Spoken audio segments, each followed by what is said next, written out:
Thanks, Jen. How closely has the president been monitoring the January 6th hearing on the Hill, and what's his reaction to some of the testimony from the law enforcement officers today?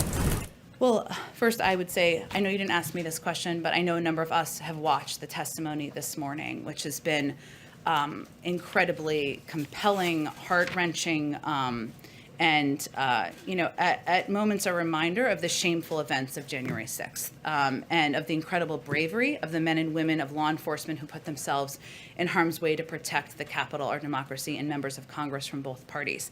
The president has had a range of meetings and briefings and engagements this morning. I know he's intending to catch updates and clips, and certainly staff will share with him what they've seen as we've watched the briefings, but he has not been in a position via his schedule to watch the hearings this morning. Should we anticipate a statement from him at the end of the day after he's been updated on this? I would not anticipate that, no. And lastly, on the January 6th Select Committee, last week President Biden said he has faith in the American people to ultimately get to the right place. And what is that right place, particularly when you hear testimony today from some of these police officers who, some are minority, some of the black officers said black officers fought a different battle.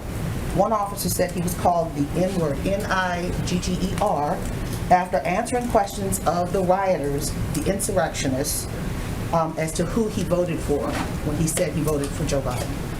Well, I think, April, as I said a little bit earlier, I mean, today's testimony, for anybody who watched it, it was a searing reminder of the shameful events of January 6th. And certainly that testimony, I think, will stick with people for some time to come.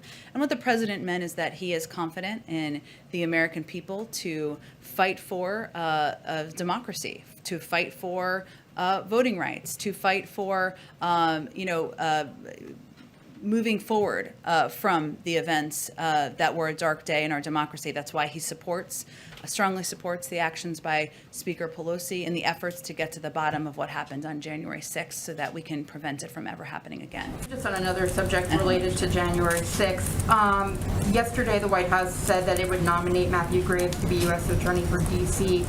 And if confirmed, he would oversee the prosecutions of hundreds of people who were arrested for what happened on January 6th at the Capitol. Did the president or anybody else in the administration discuss those cases with Graves before his nomination? Did they seek any particular position on those cases, such as being aggressive in charging and prosecuting them? I don't have anything more on this. I'm happy to check and see if there's more we can convey about the personnel process. Go ahead. Just to follow up on Peter's point, does President Biden have confidence right now in Director Walensky's leadership? Absolutely.